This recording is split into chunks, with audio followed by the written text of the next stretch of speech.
2029 for AGI is conservative. People present problems that AI will present, and they assume that all we have is the things that we can do today to modify it, without realizing that that's also going to expand. Do you see significant job loss in 2025, 26, 27? 80% of people worked in food production 200 years ago.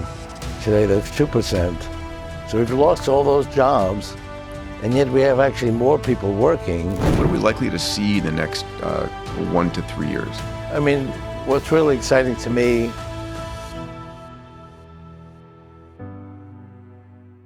Hi everybody, Peter Diamandis here. Welcome to Moonshots. This is a special episode for me personally. I have my mentor, my business partner, one of the greatest thinkers in AI joining me, Ray Kurzweil. He's a computer scientist, an inventor, and a futurist. He's best known for his predictions in artificial intelligence, being the author of The Singularity Is Near and The Singularity Is Nearer. His predictions have had an 86% accuracy rate. In this episode, we're going to be talking about what his predictions are for 2025, 2026. We'll talk about longevity escape velocity. We'll talk about jobs and job loss. We'll talk about digital superintelligence. We'll talk about a lot of the things that if you're interested in AI, you're going to want to hear his thoughts and his answers. Last year, I had Ray on stage with me at Abundance 360. He's one of the co-founders of Abundance 360. I had him there along with Jeffrey Hinton, who just got the Nobel Prize, and Elon Musk, who said, Ray is one of the greatest thinkers. Maybe a little bit conservative was what Elon said about Ray. The Abundance 360 membership and summit is, for me, the program where I bring the greatest thinkers in the world together to talk about what happened in the last year and where things are going in the next 2 to 3 years, so you can sort of predict where the future is going. It's a program that's not for everybody. The folks, 500 members in the Abundance 360 program, are running $10 million to $10 billion companies. I've reserved 5 seats for listeners of my Moonshots podcast this year. If that's you, if you're interested, please click on the link below or go to abundance360.com to apply. It's one of the most extraordinary programs, and I'm so excited. I've committed to running Abundance 360 for 25 years. We're at year 13, and it's getting harder and harder to see where things are going next. All right, enough about that. Let's jump into this podcast. And if you love conversations like this, like we're about to have with Ray, please subscribe. All right, now, the most amazing thinker on the field of AI, Ray Kurzweil. By the way, if you're enjoying these episodes, each week I write 2 blogs to update you on the most important tech trends. I personally write these emails and cover topics like AI, Bitcoin, humanoid robotics, and much more. And then I share my personal thoughts on them. It's called Data-Driven Optimism, and you can find a link to the blog below. Hey, Ray, good to see you, my friend. my pleasure. Always good to see you. Yeah, buddy. I count you as my mentor, co-founder, and just partner in helping create a vision for humanity of an exponential and a positive future. Well, how long has it been since we've known each other? Yeah, I'm trying to remember that. I think Martine Rothblatt introduced us. Is that right? It's got to be shortly after the Ansari X Prize was won. So I'm thinking it's about 20 years now. Okay. Yeah, it's interesting. Yeah, it's amazing. We still look the same, so. And we still have the same mindset, which is the most important. Except it's actually coming true. So it is. There's a few interesting facts people should know. You and I co-founded Singularity University and Abundance 360. I got you your first job. I don't think people know that, which is kind of funny. At Google, you mean? Yeah. I mean, you had written this book, How to Make a Mind, and then you invited me to help you to join your board. And we introduced that to Larry Page. Yeah. I joined your board in that company, and you were saying, let's raise, I think we were trying to raise 50 million or something like that. And you had not met Larry at that point. And I said, listen, Larry's become a friend on my board at X Prize. I'm happily introduce you. And so I reached out to Larry and he said, yeah, I'd love to meet Ray. And I remember the meeting. I remember the conference room. So you and I walk in there and you launch into presenting the company. What was the company called back then? Do you remember? Patterns. Yeah, Patterns Inc. That's right. Yeah. And you remember? And why don't you recount what happened when you started presenting Patterns to Larry? Well, I thought it might be useful if he had made a venture investment in it. And he said, I don't want to make a venture investment. That's ridiculous. So I said, okay, well, not everybody you approach is going to be interested. He said, I'll just buy the company. Yeah. I remember him saying, we have so much compute and so much data here. Why would you want to do Patterns Inc. outside of the company? Right. And I said, okay, but we've just started 2 weeks ago. We haven't really done anything. And he said, well, is it worth anything? I said, well, yeah, I wouldn't ask you to invest if it wasn't worth anything. He said, okay, so I'll buy it. And yeah. And then you said, well, how would you value it? And then I remember him saying, we can value anything. Right. That's right. Yeah. It was fun. And that's how you got your first job. That's right. So what's your title? Yeah, you are. What's your title at Google these days? Principal Research AI Visionary. Okay. That's good. I like that. So let's jump in. I'm thrilled to be having this conversation, and this podcast could last a good 48 hours straight on all the subjects we have to chat about, but we'll keep it rather succinct and brief. And I want to jump in with a question I've actually had for a bit. You know, you've talked about the singularity being in the year 2045, and you've spoken about reaching human-level AI by 2029. And I'm trying to understand, if we've got human-level AI by 2029, by 2030 and 31 and 35... Right. It doesn't mean, though, typical of a human. It means typical of all humans. Yes. So any human that can do anything, it'll be comparable to that and better than that. So why aren't we reaching the singularity in 20... If it plays Go, it can play Go better than any human. And et cetera, for every single thing that humans can do. I buy that. But my question is, why is the singularity 44 years out if we're doubling? I mean, we've got 10 doublings. I mean, in AI, the power of AI is doubling not once every 2 years, but in some instances, it's doubling every few months. It's like 20 years away. 2045 is almost 21 years from today. But why is it so far out? It seems like I don't think we're able to predict anything by 2035, and the speed is going to be, just extraordinary by then. Well, the singularity is a metaphor, and it's something that we can't really say about.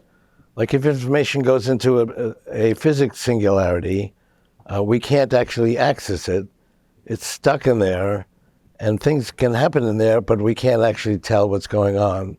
So we're actually borrowing this metaphor from physics to talk about this historical singularity.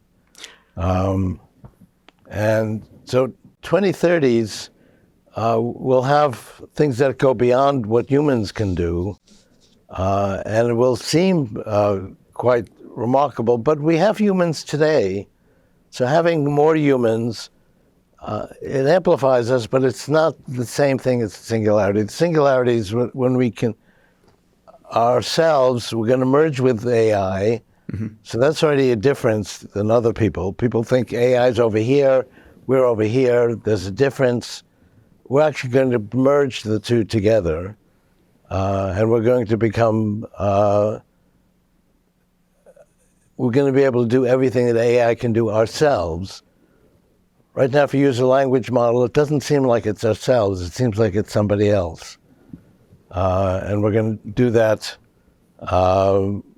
with things like the future version of Neuralink. Sure. Right now, which allows you to actually access your own brain. And so Neuralink, for example, is implanted in 2 paralyzed patients. They can control a computer with their brain They can do it actually as good as people can access their own computer, but accessing your own computer isn't like accessing your own mind. Like if I want to tell you something and you look it up on your computer, it takes you, I don't know, 5 seconds, 10 seconds. It doesn't just like pop up instantly. Yeah. So we're going to be able to do that in the 2030s. We're going to have nanorobots that are much more expansive than Neuralink or Synchron today. And by 2045, we're going to expand our own intelligence 1,000,000-fold. That's so remarkable that we can't really say what it'll be like. And that's why we're using this metaphor. Do you believe we're going to have an intelligence explosion? There's been a lot of conversation about recursive AI, self-programming and self-improving that will lead to a hard takeoff with an extraordinary acceleration of computational capacity. No, but it's going to be exponential. And exponential seems very fast, but their positions, once it gets established, it interacts in a fraction of a second and we get to singularity. Mine is we're going to go exponentially towards that. But exponentially gets to be faster and faster. So it seems similar, but it's actually on the slow school of the singularity. But we're going to get there exponentially. One of the single greatest predictors of how long you'll live and your metabolic health is your blood glucose levels. I am constantly measuring my blood glucose day and night using the Levels app. This continuous glucose monitor, CGM, is the means by which I know what spikes my blood glucose, what causes me to spike my insulin.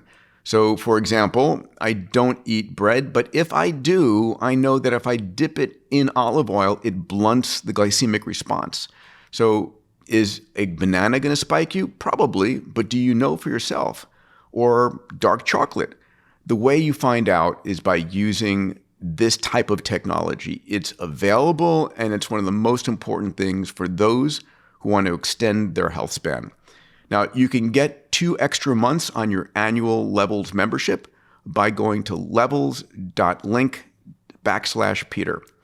I hope you do. It's an extraordinary experience to know what's truly going on inside your body. All right, let's go back to our episode.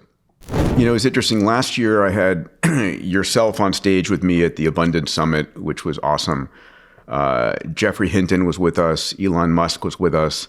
And I loved that, Elon said, yes, Ray is prescient and he's conservative. So I think it's the first time you're being called conservative about your AGI estimates.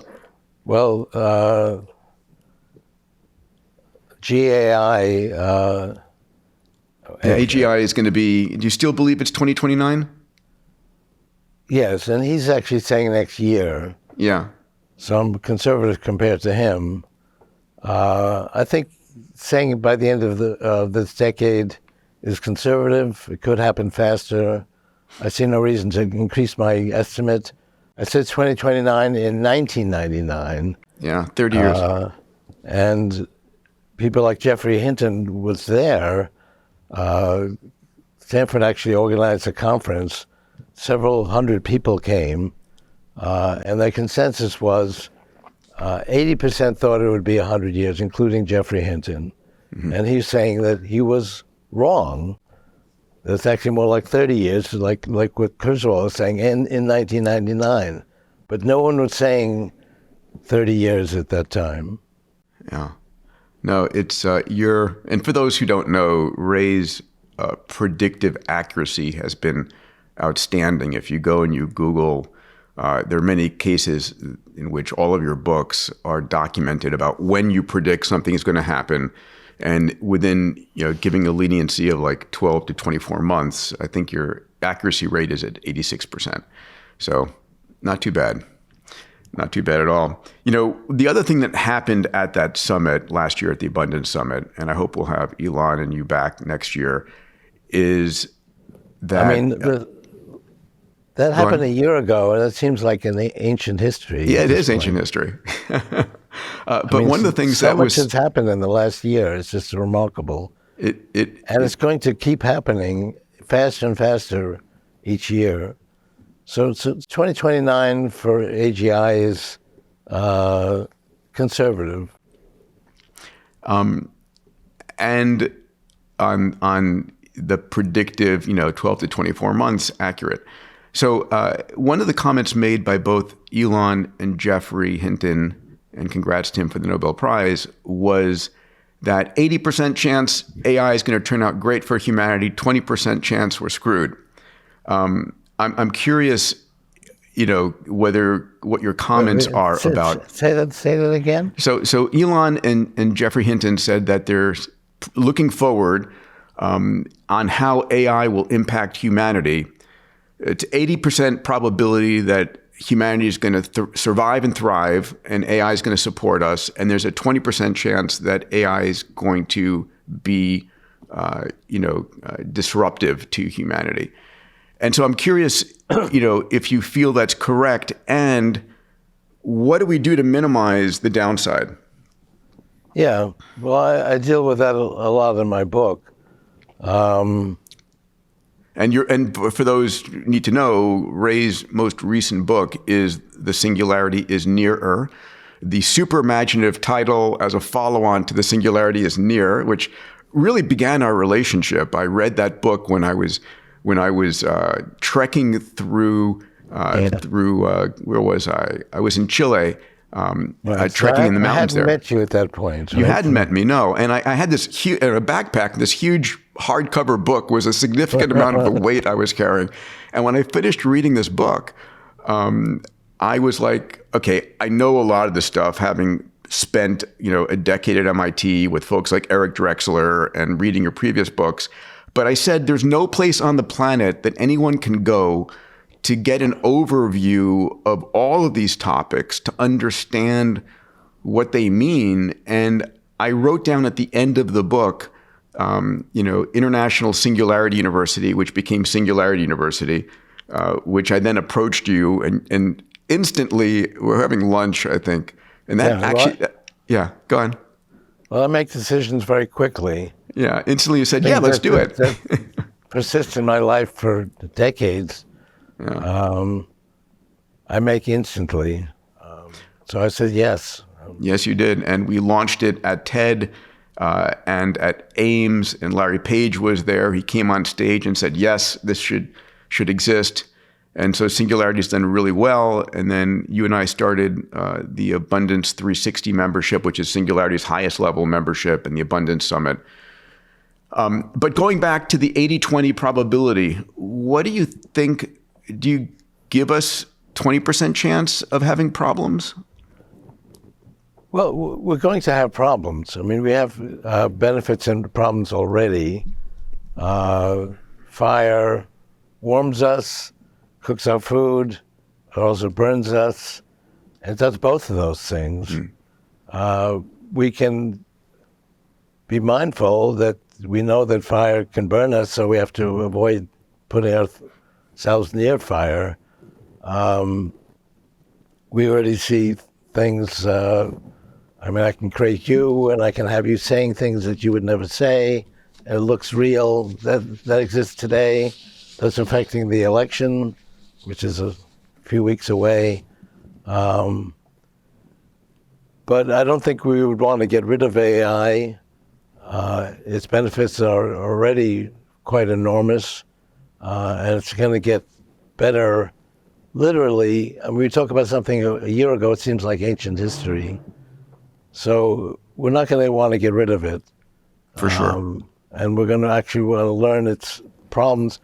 People present problems that AI will present, and they assume that all we have is the things that we can do today to modify it, without realizing that that's also going to expand. And we're going to be able to actually deal with problems that we can't deal with today.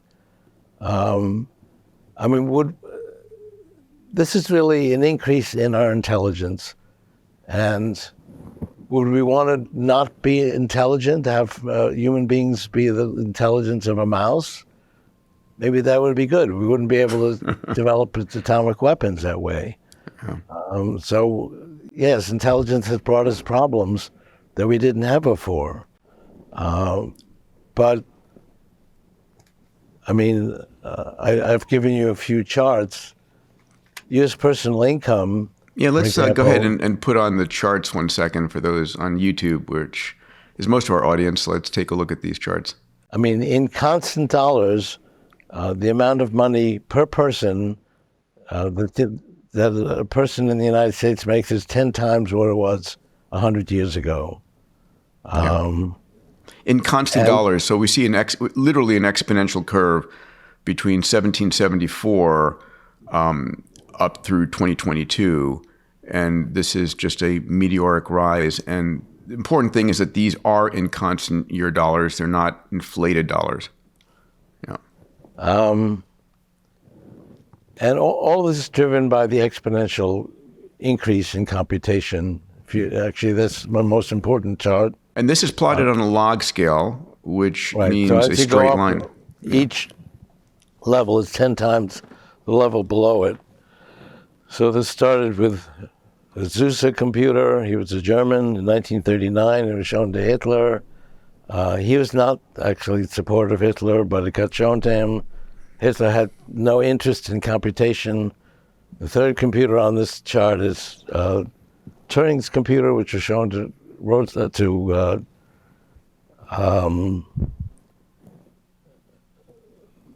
the leader of the Allied forces. We use it to decode the Nazi messages.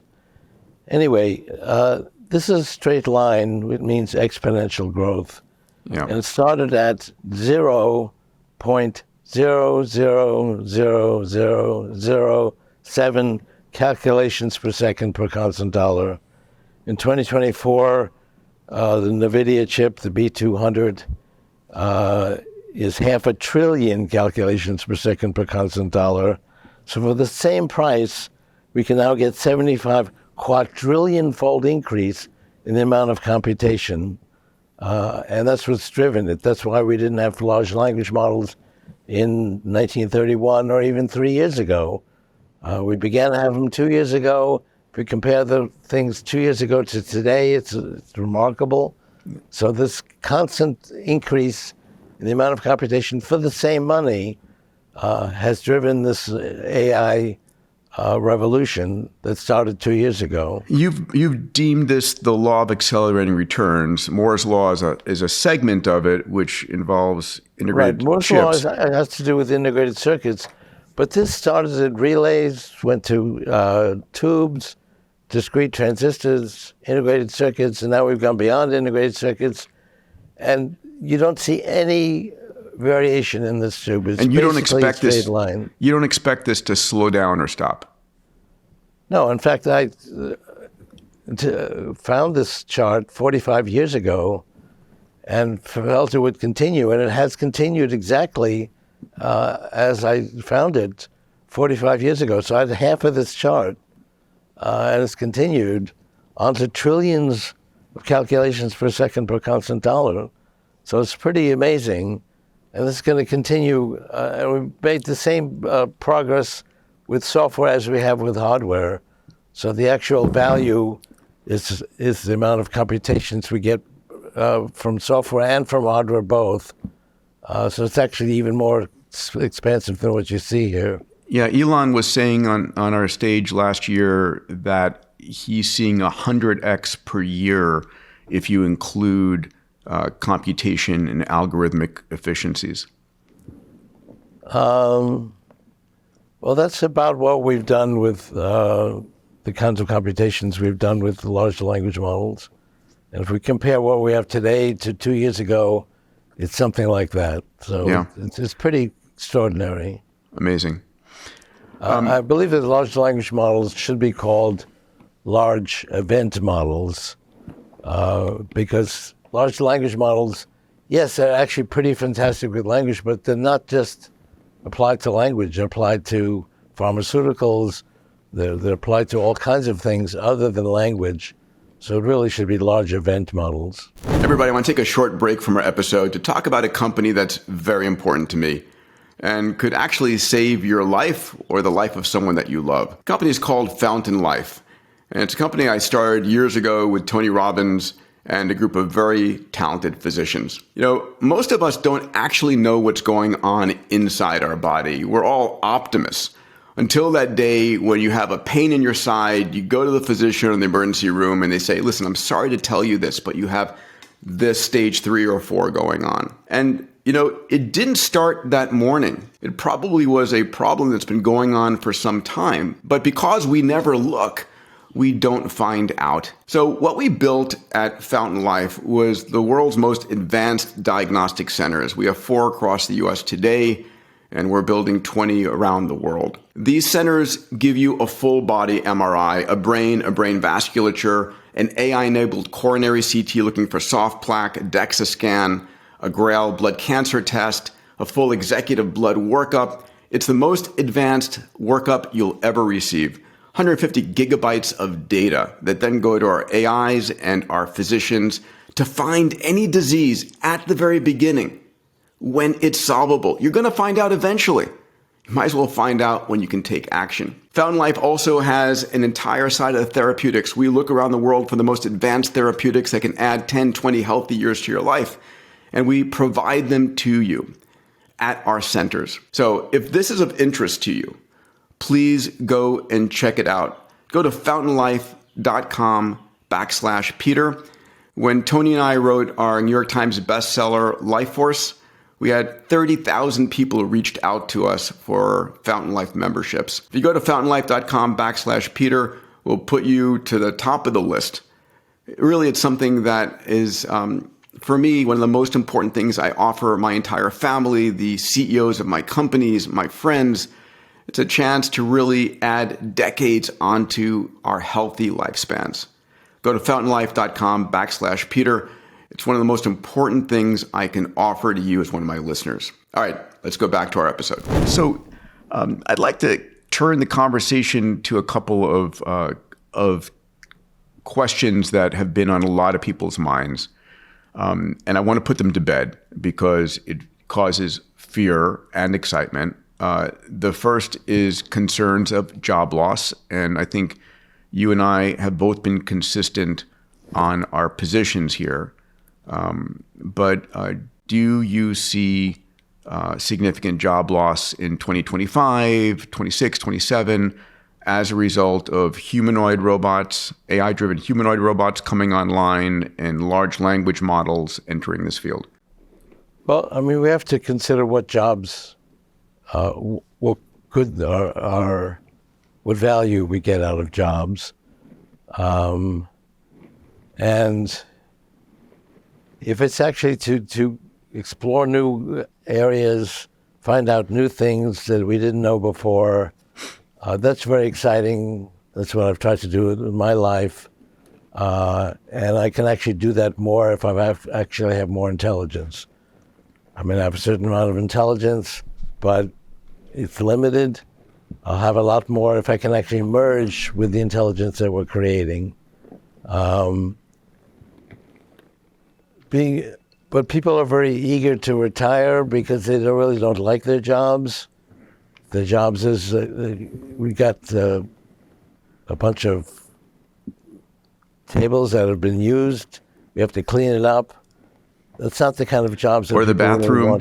Anymore. These people get jobs because it's what they need to put food on the table for their kids or get insurance. Right. It's not what they dreamed of doing as a kid. And that kind of jobs we're going to be able to do for ourselves. Now, that's going to lead to some kind of dislocation. For example, large language models can code already. They're not quite the same level as a professional coder, but they're going to get there pretty soon. So we're going to have to relearn how to apply our new intelligence to create new kinds of capabilities. That'll be very good. That's what we've done anyway. 80% of people worked in food production 200 years ago. Farmers, today that's yes. 2%. Yeah. So we've lost all those jobs, and yet we have actually more people working. People say, well, don't worry about losing your job. You'll become a social media influencer. And no one would know what you're talking about. So we're going to have new types of jobs, things that we can't even imagine today. So there's going to be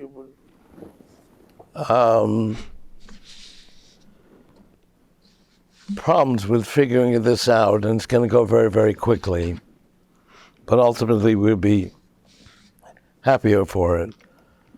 I think we will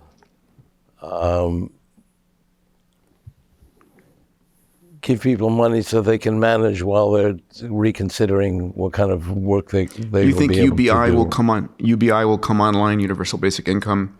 Yes, I think in the 2030s.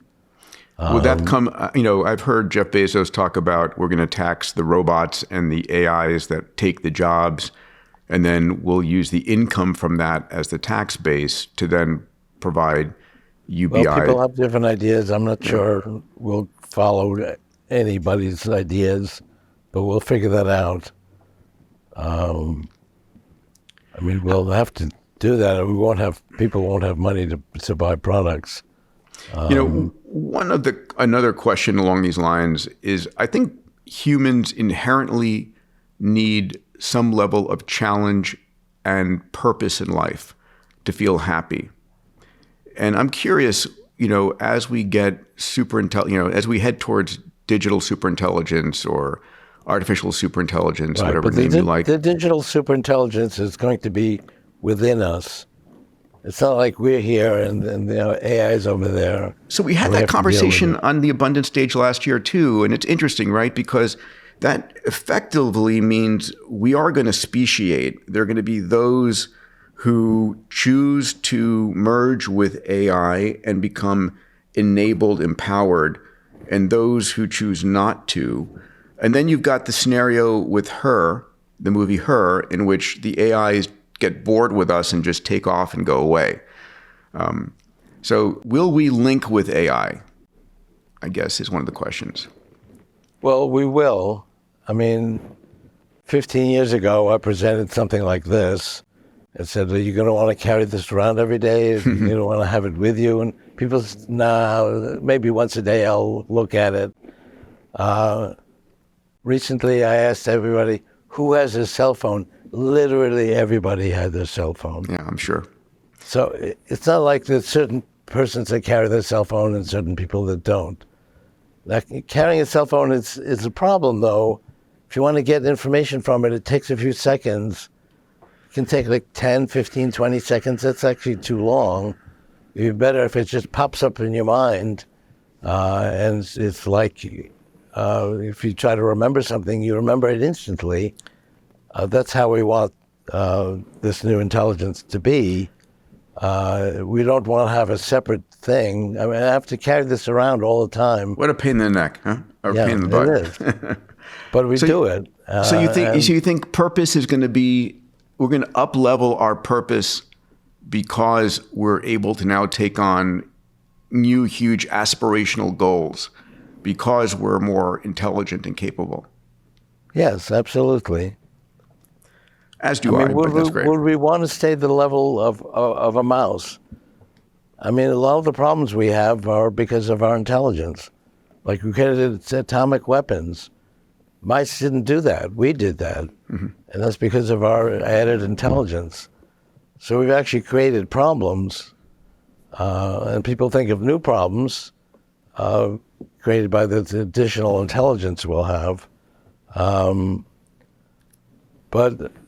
And I guess I'm advocating that we'll become more intelligent. I think that's beneficial, and we'll be able to do things that are aspirational.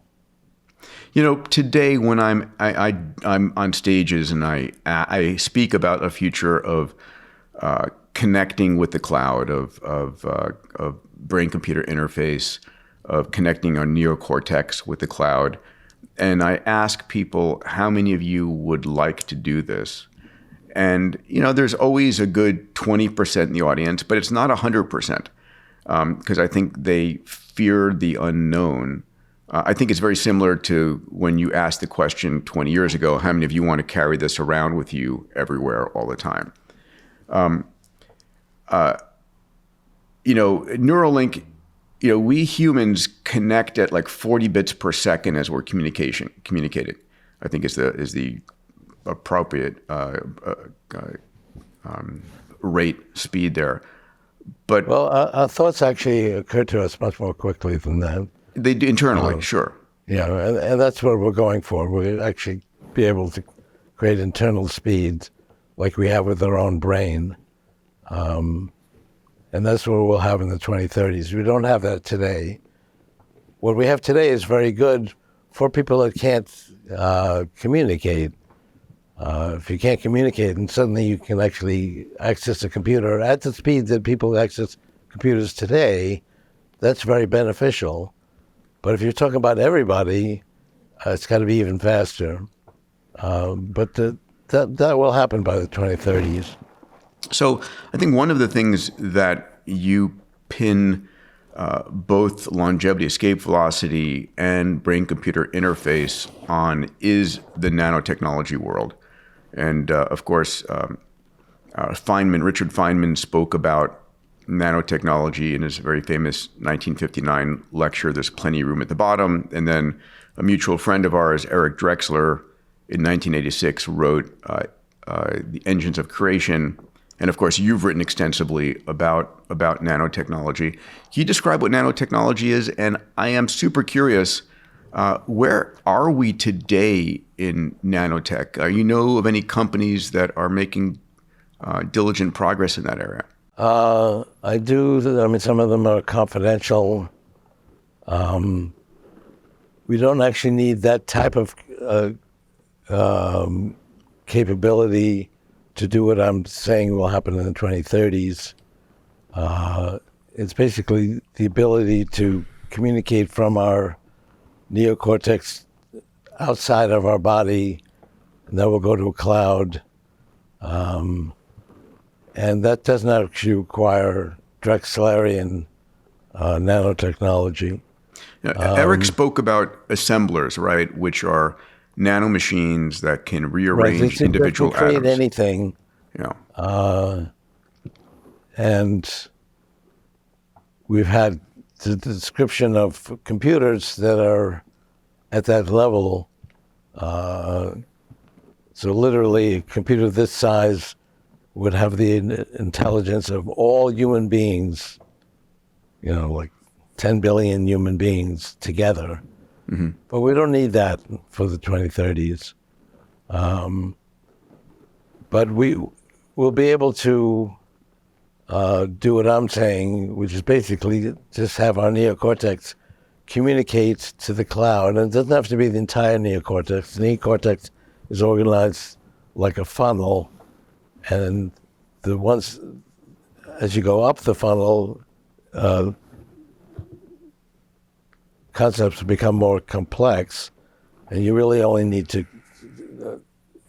interact with the last part of the neocortex. That we can do in the 2030s. And so if you're thinking about something, thoughts will come to you just like it comes to you from your own brain, and you won't actually be able to tell the difference between things coming from your own brain and things coming from the neocortex. It'll be the same. So if I want to understand Schrodinger's equation and how it applies to, certain molecules on the surface of a cell, I will just understand it without knowing how. Yes, and computers can do that today, and you'll be able to do that as well. So I'm going back to MIT and becoming a physics major. It's going to be so much easier. Yeah. Physics and every other field. But I mean, you can do that with a large language model today. You can look up anything in physics or humanities or psychology, psychiatry, so on, and you'll be able to get a very decent description of it. But you have to read it. It takes a few minutes. as opposed to just instantly knowing it. I mean, that's really the difference. Knowing it instantly, like it was in your own brain. Real quick, I've been getting the most unusual compliments lately on my skin. The truth is, I use a lotion every morning and every night religiously called OneSkin. It was developed by 4 PhD women who determined a 10 amino acid sequence that is a senolytic that kills senile cells in your skin. And this literally reverses the age of your skin. And I think it's one of the most incredible products. I use it all the time. If you're interested, check out the show notes. I've asked my team to link to it below. All right, let's get back to the episode. Yeah, we just saw 2 Nobel Prizes. Obviously, the prize that Geoffrey Hinton received, and then the prize that Demis and John Jemper received, both at DeepMind, related to AI and directly in AI, in AlphaFold. Yes, it was very, very much for AI. Yeah, it was a great year. And here's the question. It seems to me like I would imagine in the next 2 to 10 years and then beyond, almost every Nobel Prize in chemistry, math, and physics will be enabled by or directly discovered by AI. Do you agree with that? Yes. I mean, right now, 95% of the Nobel Prizes in medicine go to people with MDs.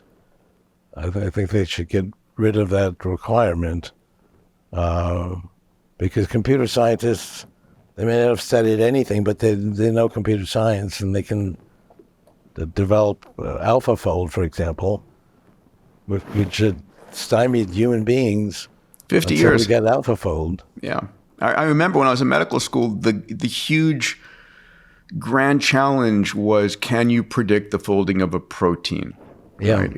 It was the unknown supercomputer. And some people could do that, but they didn't do it very accurately, and we only did a few 100,000. Then one year we did 200 million proteins in 1 year. And then Alpha Proteo, we can actually design new proteins that bind to a given target protein. And we can actually create something, for example, that goes into a cell, determine whether or not it can divide cancerously.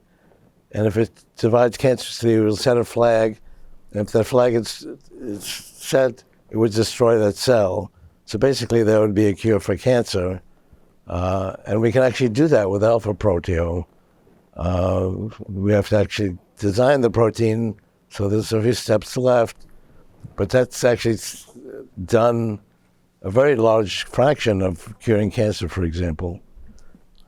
Let's switch on that note to the subject of longevity, escape velocity, something that we're both passionate about. In fact, I've got my longevity cup here, which says on the backside, what would you do with an extra 30 years of healthy life, which is a lowball number.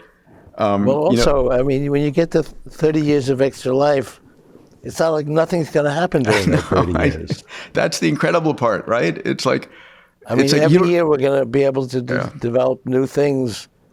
For example, all of our organs, what do? They either put things into the bloodstream or they take things out, except for the heart and brain, which is a different matter, but we can also deal with that.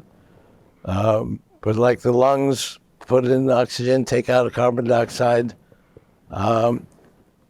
And we're actually developing those. Yeah. I'm going to a board meeting of the United Therapeutics next year, and we're actually developing lungs, hearts, kidneys, livers, kidneys, so on. It's amazing. It's only a few years away. So literally all of our organs will be redeveloped, so they'll be much more reliable. Right now, people lose their lives because just one of their organs doesn't function properly. So right now, you go through a year and use up a year of your longevity. However, you're getting back approximately 4 months from scientific research. So you're only losing about 8 months a year of your longevity. But by the early 2030s, it's around 2032, depending on how diligent you are, you'll live a year, you give up a year of your longevity, but you'll get back a full year from scientific progress. Beyond that point, you'll actually get back more than a year, so you'll actually go backwards in terms of time. Now, that doesn't guarantee you'll live forever. You could have a healthy 20-year-old. You could compute his longevity as many, many decades, and he could die tomorrow, probably from an accident. We're also dealing with that. Yeah. Self-driving cars, for example, have almost no accidents. We lose $40,000 a year from human drivers. Generally, self-driving cars will actually have no accidents. But anyway, it's an amazing time. I just tweeted out this morning a quote from a paper by Dario Amodi, the CEO of Anthropic, who considers you one of the great visionaries. You're a hero of his. And he says, it is my guess that powerful AI could at least 10x the rate of these biological discoveries, giving us the next 50 to 100 years of biological progress in the next 5 to 10 years. And it's going to keep getting faster and faster. It's not like we just go through one step and suddenly we're going from getting back 4 months a year to 12 months. It's going to go faster and faster. And we're going to actually deal with accidents and actually be able to back up our brain, back up our heart. And it's going to be very hard to imagine how you could die. And people don't really want to die. You ask people, well, do you want to live to 120? And people are negative about that because they think of people that they've met. They haven't actually met anybody 120, but they've met 95, 100-year-olds. They don't want to be like that, but we won't be like that. And people say, well, I don't want to live past 95. But when they get to be 95, and if they're sound mind and body, and they say, do you want to die tomorrow? The answer is no, unless they're in horrible pain. Yeah. And obviously we want to avoid that as well. Yeah, I agree. Now, you've been very, again, part of your predictions, been very specific in saying that we're going to reach longevity escape velocity by the end of the year 2030. I've had this conversation with George Church and David Sinclair, and they are placing it in the mid-2030s. That's still, for anybody listening, that's the next 6 to 10 years. And so I think your advice is don't die from something stupid between now and then, right? Right, exactly. And so we're still dependent on our own body, which is very problematic. We got all these different organs. One of them doesn't function quite correctly, and it's not your choice. You could die. But if I really believe if you can hold on for 5, maybe 10 years, we can replace all of these problems that enable us to die more quickly than we want. Did you see the recent news that scientists have been able to create the Drosophila's connectome? They were able to using a scanning electron microscope, actually slice the brain of a Drosophila so thin and then use AI to map all the synaptic connections. It's the first full brain that was actually mapped, and I find that amazing. Yeah, but we're not going to use actual brain matter to expand our brain. We're going to use already the brains of computers are much more intelligent. We can go trillions of calculations per second. Our own brain goes about 200 calculations per second. So we don't want to use our brain matter to expand our brain. Yes, true. But understanding how the brain functions to avoid neurological... We'll make all kinds of things. Literally every day, there's fantastic progress. Yeah. I just think about a year ago, it seems like ancient history. Let's go a year forward. I am curious, being the oracle of the singularity, Ray, that's my nickname for you. What do you have for us for the year 2025? What do you think is likely, or maybe you would broaden it from 25, 26, 27? What are we likely to see in the next 1 to 3 years? Well, I mean, just based on conversations I've had in the last few days, we can already take an idea we have and transform it into a movie. Today, the movies are not quite there. It wouldn't convince you that it's done by a person, although Google actually has a thing where you can actually take anything. Like I fed in my entire book. I just fed in the entire book and said, have a podcast between two people that talks about the summary of the book. Yeah, and actually, it's called what? It's called Notebook LM, isn't it? Yeah. Yeah, it's an amazing product. And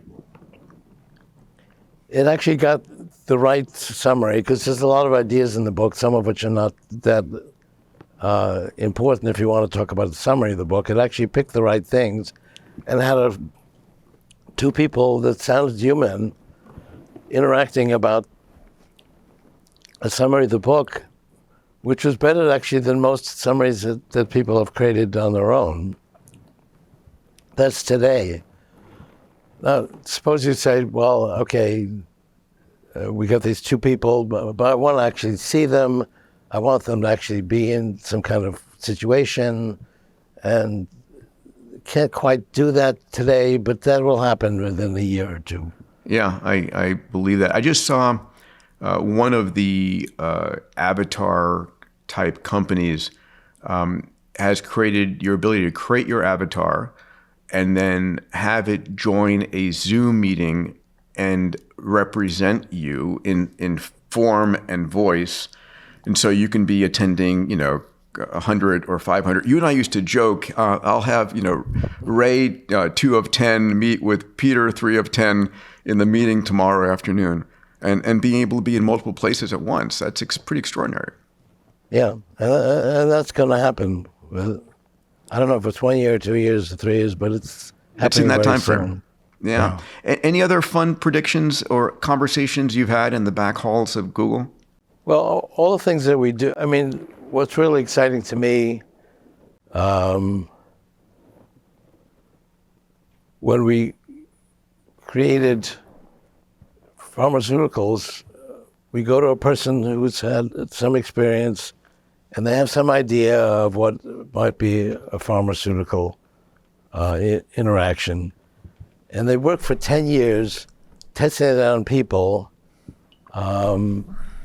And maybe if they're lucky, they'll find some pharmaceuticals. Most of the pharmaceuticals on the market today were done that way. So when Moderna wanted to find a COVID vaccine, mm-hmm. they made a list of all the different mRNA sequences that might create COVID, and they had several billion of them. So you would actually test all several billion on humans. That's impossible to do. Mm.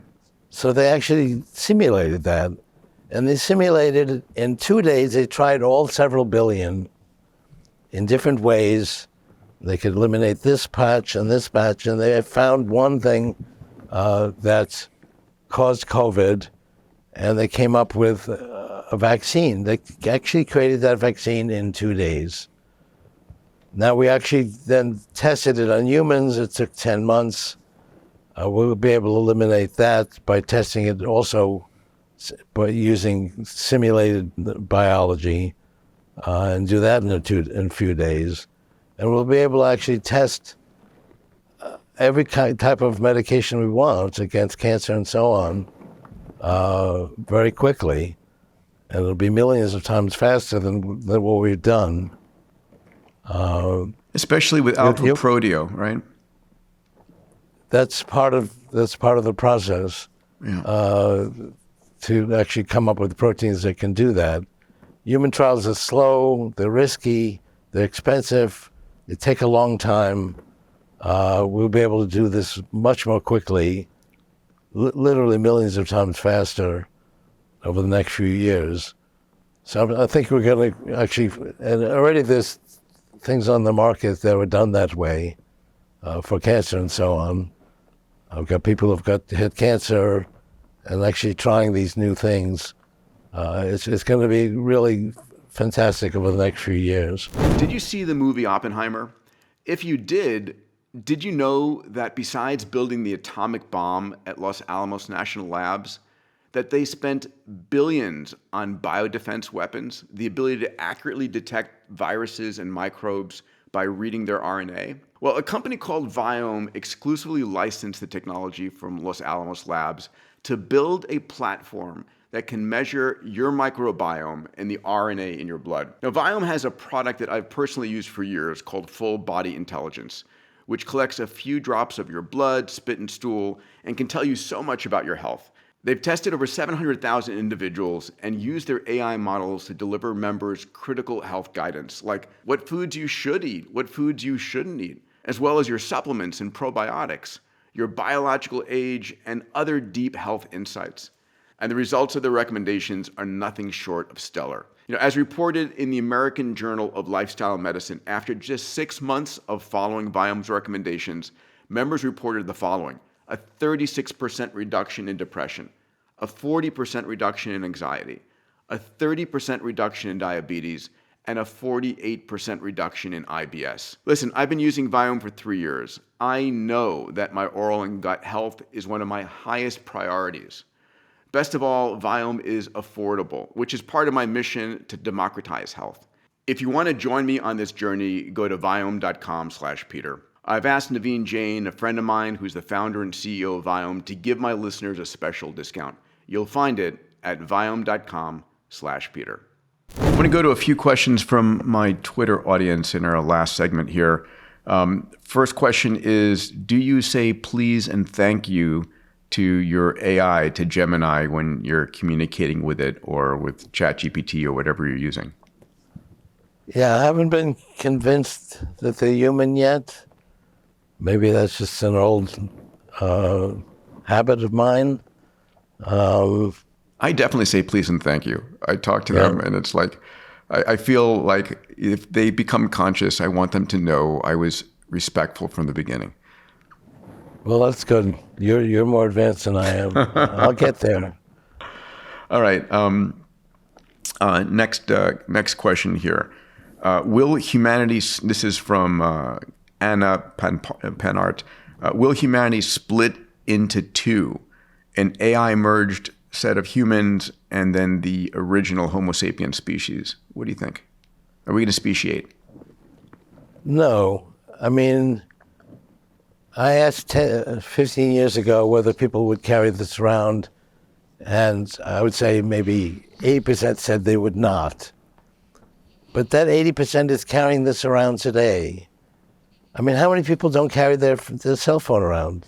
It's approximately zero. If you actually go out and you don't have it, you got to go back and get it. Yes, that's true. So the answer is, if you ask people today, some people would say no, but when we actually get there, the advantages are going to be so great that everybody's going to have it. And it's going to be a lot easier because you won't actually have to carry this around. It'll be inside your mind.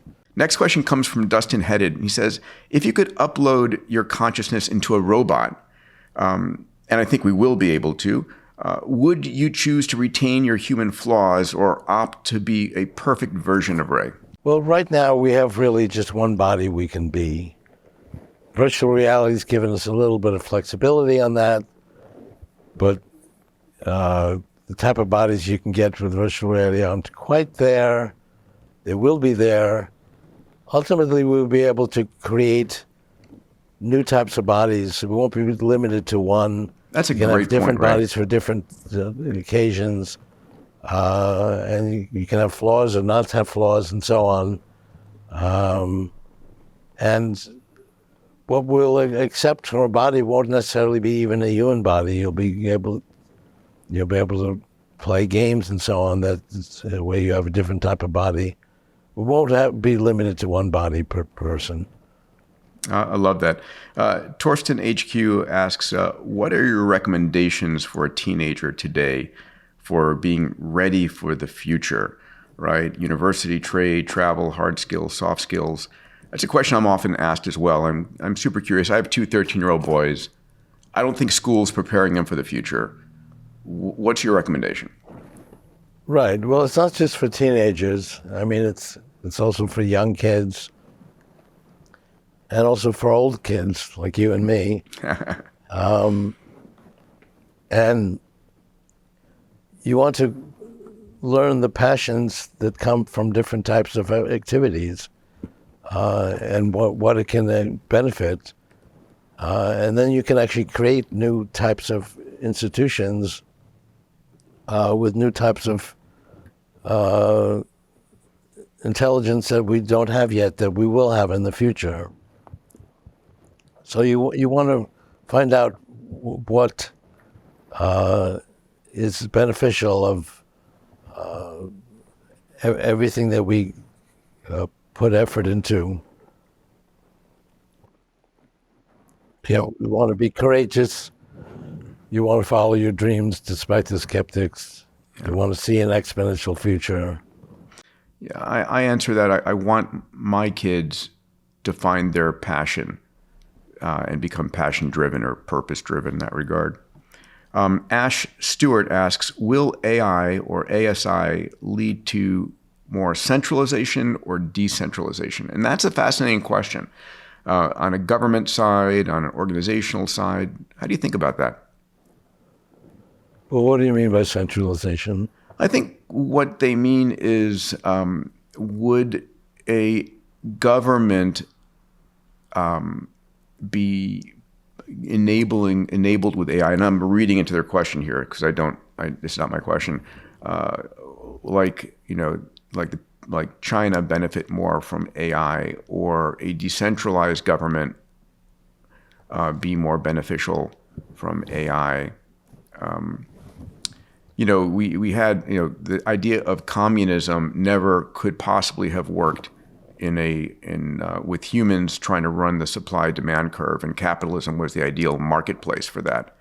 But the question is an all-knowing AI able to do a better job moving society in a direction? I mean, I think individual people will be able to do more than they can do today, because we'll have many more skills. And you brought up certain mathematical things. A lot of people in the audience may not have actually heard that before, but we'll be able to understand that. It won't necessarily have to go to a lot of different people. We're basically taking all of the creations of every living person who've ever demonstrated, and we'll actually have access to all of it inside our own mind.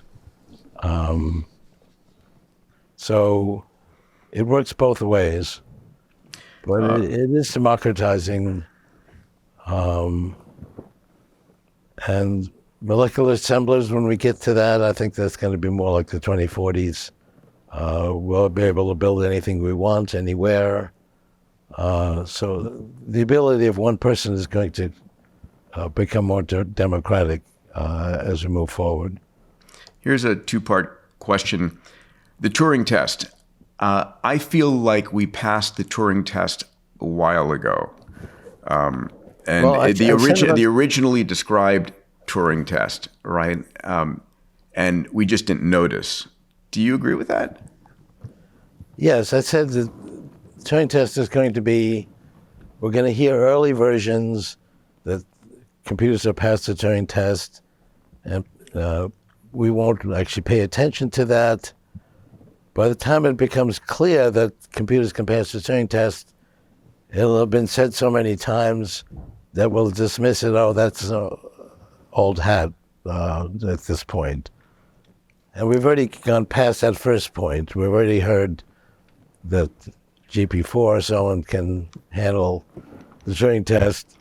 By the time it becomes obvious, we won't it won't be a question anymore. And it's probably like 4 or 5 years. We're in the midst of that now. We saw GPT-01 score an IQ of 120. About a year ago, we saw Anthropic Claude 3 score an IQ of 101. The average human IQ, by definition, is 100. I know that Google has... But there's some people that have a higher IQ. Sure. So it's not equal to all people, but that's the average of so-called large language models is going to increase. So it's 120 today, it'll be 130.